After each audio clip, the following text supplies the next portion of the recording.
welcome into the second episode of The Pole Position, where you always start on the front row, right here on Racing News Now. Hello, I'm your host, Garth Allen. Thanks for joining me today as we recap the second half of Speed Weeks with 3 races that happened this weekend, all from NASCAR's top 3 series.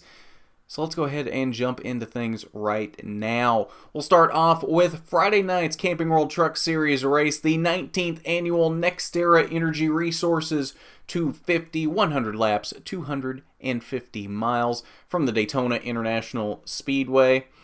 First off, picking up stage wins in this one were David Gilliland in that 4 truck driving for Kyle Busch Motorsports, filling in for his son Todd Gilliland, who is not quite old enough yet by the rules to drive at Daytona.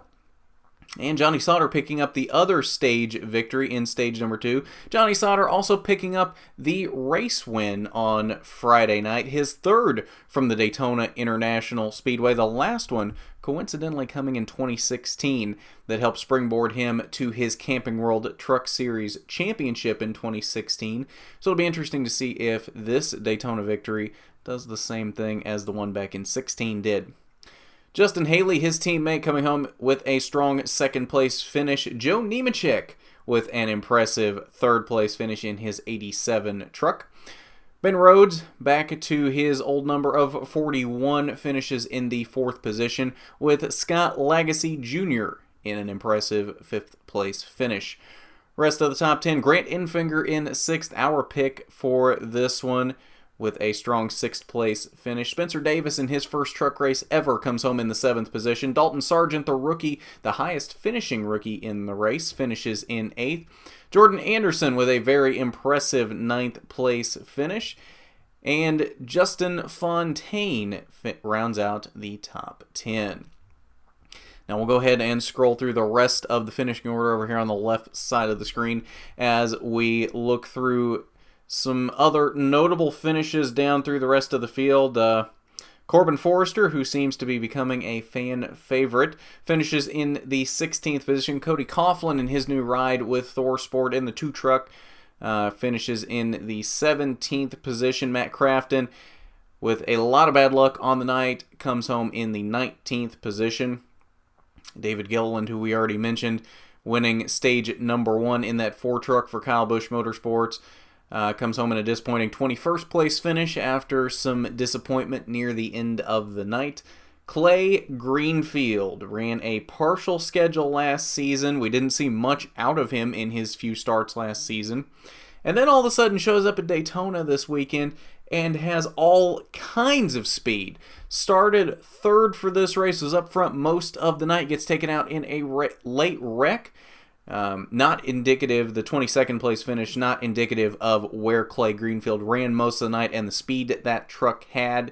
I like to think of it more as the 3rd place starting position that lends itself more to how much speed that Clay Greenfield truck had. Clay Greenfield could have won that race had he made it to the end.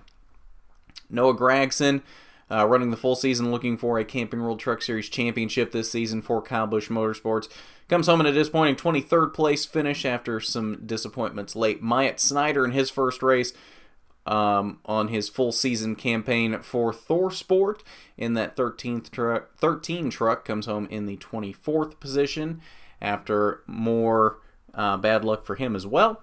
John Hunter Nemechek blows a tire, blows a tire, starts a wreck, more or less, because of the blown tire. Comes home in a disappointing 25th place finish. Brett Moffitt in his first race for Shiggy Hattori in the 16 truck, replacing Ryan Truex, as Truex has moved up to the Xfinity Series this season. He has some bad luck in this one as well. Comes home in 26th. And Parker Kligerman in one of his few starts, also getting caught up in some of the melee action happening, comes home in a disappointing 28th. So now that we've gone through the results, let's go ahead and take a look at how Johnny Sauter would sum up his night, his thoughts from the media center following the race. Man, what a truck tonight. That Allegiant Chevrolet was just Man, I just yesterday in practice, you obviously try to feel things out. You don't know what to expect coming down here with a new engine package. And unfortunately, we only got in a pack of, I think, 10 or 12 trucks. So you work the draft as best you can, but you know it's going to be a little different when you get 30 of us or 32 of us out there running. So, man, just we qualified well, tried to keep track position all night. Came from 10th, I think, a couple different times to get to the front. And I just felt so calm today. I just had all the faith in the world in the truck. It was fast. So proud of my teammates too. Justin Haley did a great job, especially there at the end. Couldn't be more proud of him. I felt like as an organization, we executed perfectly tonight with all of our teammates, Friesen, Sargent, and Cody. So just that's fun when you can do that, execute like that, everybody work together, and ultimately end up first and second and winning the race. That's pretty awesome. So hats off to my guys, just greatest group of guys I've ever been around, and to be in victory lane, just pumped up and got a long way to go to try to get another championship. All right, so that's what Johnny Sauter thought of his night Friday night immediately afterwards in the media center. So let's go ahead and move on now to the Xfinity race, the 37th annual PowerShares QQQ 300. Also from the Daytona International Speedway. This one ended up taking 143 laps, 357 and a half miles, almost 58 miles longer than this race was scheduled to go. We went 5 overtimes in this one and had the closest finish in the history of NASCAR in any of the National Series. The official margin of victory is 0.000. So, in essence, officially, it's a tie, I guess. It's about 8 inches, and they finally figured out an actual distance, because NASCAR's timing and scoring only goes back 3 decimal places. The actual margin of victory was 0.0004. 3 zeros and a 4. That would be 4/10,000ths of a second. The closest margin of victory in the history of NASCAR in any of the top 3 series. That is Tyler Reddick in his first race for Junior Motorsports, taking the victory over his teammate Elliott Sadler. An incredibly close finish in this one. Congratulations to Tyler Reddick. Coming home in third, our pick for the night, a very strong finish for Ryan Reed. Always good here at Daytona. Not a surprise. That's why we picked him. He came up just a couple spots short, though. Kaz Gralla, running for Rookie of the Year, comes home in the 4th position in that 24 car. And Garrett Smithley with a very strong run in the 5th position. Rest of the top 10, Spencer Gallagher, Ryan Truex in his first race for Colleague Racing in that 11 car.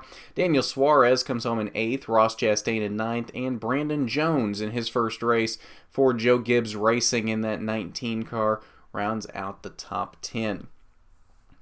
And now for the other notables in the race as we scroll through the rest of the finishing order. Chase Elliott, who had a very strong night, had a little bit of problems, black flagged with his teammate Elliott Sadler at one point for locking bumpers on the backstretch. He rebounds to a 12th place finish. Cole Custer came home in 14th. Let's see here. J.J. Yaley in a one-off race in the 39 car comes home in 18th. We're seeing Ryan Sieg in that 39 car. We'll find him here in a moment. Matt Tifft comes home in 19th in his first race for Richard Childress Racing in the 2 car. And here's Ryan Sieg in 21st, driving the 93 car for one race, just kind of swapping some things around on that team, trying to make sure that J.J. Yaley makes it into the race, because he would have the owner points of the 39 car, and apparently they had enough confidence in Ryan Sieg that he could qualify his way on speed into the race, which he did. Let's see who else we got down here. Daniel Hemrick in his first race for RCR in that 21 car. Started on the pole, got caught up in an accident. He comes home a disappointing 26th. Kyle Larson getting caught up with a lot of the other Cup regulars late. to cause one of the overtimes in a big melee on the backstretch. He comes home in 29th. Justin Allgaier got caught up in one of those wrecks, 31st for him. Austin Dillon, 32nd. Joey Logano, 34th. Eric Almirola, 35th. All of these guys caught up in late wrecks. I believe they were actually all in the same wreck, if I'm not mistaken. Michael Annett, 37th. And then taken out early, 39th, was Christopher Bell in his first race in the full-time campaign in the 20 car in the Xfinity Series for Joe Gibbs Racing. And Austin Cindric in the 60 car for Roush Fenway Racing comes home in 40th, shotgun on the field, only making 10 laps in the race. We'll talk more about his wreck on Wednesday on RNN Talks. I have a few opinions, shall we say, on that wreck and Austin Cindric as a whole. So you'll want to tune in Wednesday for RNN Talks, as that will be an interesting discussion, shall we say. So that is the running order for the Saturday's Power Shares QQQ 300 from Daytona. Now let's head back over to the Media Center, and we'll see what Tyler Reddick had to say following Saturday's race. That was insane. I just saw a picture of it like 10 minutes ago. I mean, it's not much. I mean, for some reason I felt like, of course, when you always get that big side draft, like you feel like you always get it. You may not always get it, but I don't know. I guess it was just enough, and just soon enough too. So it's just incredible it worked out that way, and I'm glad through teamwork, it came down to either me or Elliott that was going to win that race. He gave me an outstanding job pushing me on those last couple of restarts, getting me out there, and pretty much putting himself in a position where he can push me out there, get me out there. If he got himself free, he was able to get by me, and then I was able to get pushed, and it's teamwork at its best. It was going to be either me winning or him winning, and either way, that's a win for Dale and the rest of the team. So I'm just glad it was us winning, and I know he's going to be really tough when we come back to these super speedways, and I'm just thankful it was me that won. And that was Tyler Reddick's thoughts following his win on Saturday in the Power Shares QQQ 300. Now let's shift gears to Sunday's 60th running of the Daytona 500. Ended up going 207 laps in this one, 7 laps past the scheduled distance, as we did go into overtime. And it was a doozy of a race. This was, in my opinion, one of the best Daytona 500s we have seen in a long time. It had just about everything you could possibly want. It had great racing. It had some interesting wrecks, if that's what you're into. It had pack racing. It had guys that we don't normally see up front that I think we're going to see up front more this season. Had a lot of the guys you're used to seeing up front. Just had about everything you could possibly want. And maybe a little bit of a surprise winner, although not a surprise winner if you saw last week's pole position, as we predicted correctly, I might add on this show, that Austin Dillon would win the Daytona 500. So, I don't want to brag or anything here, but might want to start calling me Garth Stradamus, maybe? No, I'm just kidding. Yes, Austin Dillon wins the Daytona 500. Your stage winners picking up a few playoff points yesterday were Kurt Busch winning Stage 1 and Ryan Blaney in Stage 2. Ryan Blaney had a very strong car. Unfortunately, got caught up in some troubles at the end. Still came home with a strong finish, but was not able to get the Daytona 500 victory. I think he might have had the strongest car in the field yesterday. So very, very good run from Ryan Blaney. Unfortunately, not able to completely put it together after some problems at the end. Austin Dillon, though, as we said, comes home with the victory, puts the 3 car in victory lane. 17 years after the death of Dale Earnhardt, 20 years after Dale Earnhardt's win in the Great American Race. So a lot of things coming together on this one. If you're into numbers, very, very strange coincidences. 20 years that it took Earnhardt to win the 500, and then 20 years later the first time the 3 car has been back in victory lane in the Daytona 500. So some very interesting numerology going on in this one, if that's the kind of thing you're into.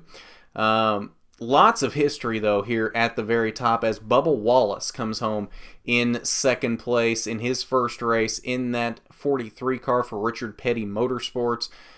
He ran fantastic all day. A very good run from him in the Daytona 500. I hope he can keep this up all season. Bubba is a great guy and deserves to run well. Hopefully the Chevys prove to be a good switch for RPM, and this alliance with RCR continues to propel them forward like this. I think they can do well like this. Hopefully they can capitalize on it and actually do this well for the rest of the season, because I would love to see it. I'd love to see Bubba running up front, and I would love to see the 43 car up front, as I think most, if not all, NASCAR fans would love to see as well. Denny Hamlin comes home in third. We'll talk about him on RNN Talks on Wednesday as well.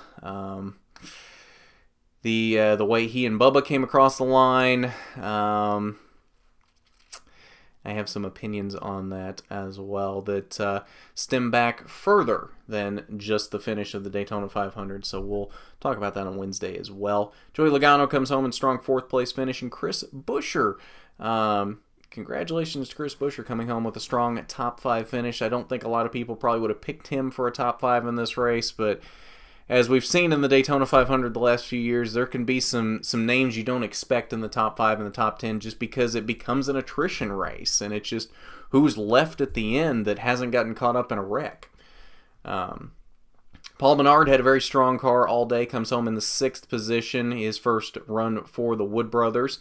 You know what? I expect him to do some good things this season in that 21 car. Maybe not win a race, but certainly have some decent runs like we saw yesterday in the 500. I think that pairing of him and the Wood Brothers with that technical alliance with Penske, I think is going to do some very good things for him in this 2018 season. Ryan Blaney, even after his mishaps there at the end, still comes home with a strong 7th place finish in his first run in that Team Penske number 12 car.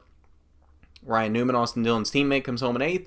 Michael McDowell with a strong run for his first run with Front Row Motorsports takes the 9th position, and AJ Allmendinger puts both JTG Doherty cars in the top 10, finishing in 10th. Other notable finishers outside the top 10, Eric Almirola, after the controversial last lap, comes home in the 11th position. Some folks say Austin Dillon dumped him. Some folks say that's just racing. We're not really going to get into that right now. We might talk about that on Wednesday as well in RNN Talks, but you know what? In short, my opinion on that, it's the Daytona 500. You do what you got to do. It's not the first time something like that has happened to win the Daytona 500, and that's not a recent thing either. Lots of similar scenarios have happened in the past to win the Daytona 500. And to single out Austin Dillon, or to say that's a recent phenomenon, that the new crop of drivers would only do things like that, I think is an unfair way of characterizing that. It's what the Daytona 500 breeds. That race means so much that you will do anything to win that race. So we might talk more about that on Wednesday, like I said, on RNN Talks, but like I said, I just see it as racing. It's going for the win in the Daytona 500. You do what you got to do. Justin Marks comes home with a very strong 12th place finish in that 51 car. First car one lap down in this race, not considering Eric Almirola, who did not get back to the checkered flag after that wreck. So technically Almirola was a lap down because he didn't finish the last lap, but besides that, Justin Marks was the last car running that was a lap down in this one. Trevor Bayne in 13th. Clint Boyer had a strong run today. 15th place, not necessarily indicative of that. Alex Bowman had a strong run as well. Got caught up in some accidents late. Came home in 17th. Martin Truex, same thing in 18th. Kyle Larson, same thing again, 19th. Mark Thompson, his final Cup Series race in that 66 car for MBM. comes home in 22nd. To be honest, I think that's better than what I expected out of him. So kudos out of Mark Thompson in his last Cup Series race. 66-year-old Mark Thompson, I might add. William Byron in his first Cup race comes home in 23rd after a couple of accidents. Kyle and Kurt Busch 25th and 26th respectively. Kevin Harvick comes home in 31st. Brad Keselowski 32nd. Chase Elliott 33rd. Lots of big names in the back after wrecks. Danica Patrick had a decent run. Did get caught up in a wreck in the middle portions of the race and only came home in 35th in her final Cup race. Eric Jones had a strong car before being taken out at the end of Stage 1 in an accident. 36th for him. Teammate Daniel Suarez right behind him in 37th, and Jimmy Johnson also getting caught up in that wreck. Comes home in 38th. He will be happy, I am sure, having left Daytona now, as he wrecked out of every single race that he was in Speed Weeks. The Clash, the Duel, and the 500. Really none of which were his fault either. So a lot of bad luck being thrown Jimmy's way in Speed Weeks, and I'm sure he is happy to get out of Daytona. So that is the Daytona 500, and that will, I think, do it for us for pole position for this week. Thank you for joining us as always this week.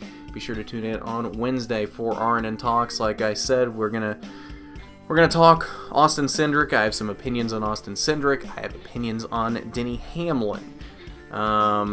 We might even talk about the final lap from the 500, the whole Almirola Dillon controversy. We might touch on that as well. And I'm sure we'll have other things that we can talk about on Wednesday as well. So be sure to tune in for RNN Talks on Wednesday for that. So with that, don't forget to subscribe, leave a like on this video if you liked it, and don't forget to support us at Patreon to continue seeing great content here coming out of RNN. That's patreon.com/racingnewsnow. This has been the pole position where you always start on the front row. I'm Garth Allen for Racing News Now.